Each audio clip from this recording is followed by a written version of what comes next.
hawakufariki, ni bahati ya Mungu, risasi ikatokea badala ya kudunga moyo. Wale wengine wamepigwa kwa nyuma. Hiyo ni kusema ni mtu anaenda kwa shughuli zake, anapigwa na nyuma. Tumewahoji wote, walikuwa kila mtu kwa shughuli yake.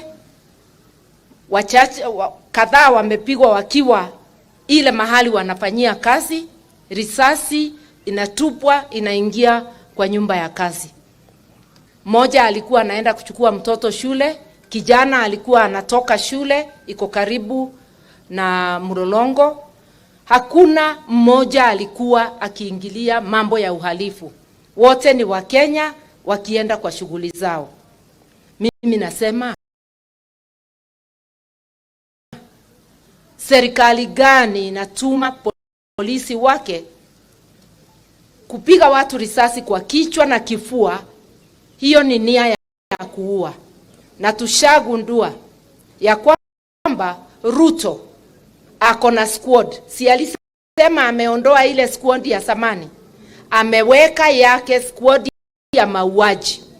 Na hii ndio squad imeua watu siku ya maandamano.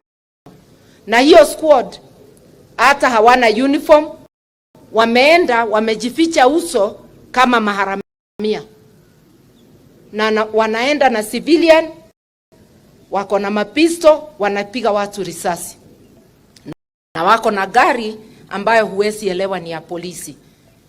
Tunasema tunakuona na tulikukumbusha wewe, ukiendelea hivyo utarudi ICC mahali ulipokuwa wewe. Huwezi kuanza vita kwa wananchi wa Kenya. Kiti umechukua kimabavu. Sasa umeanza utawala wa kimabavu na kuua watu ovyo.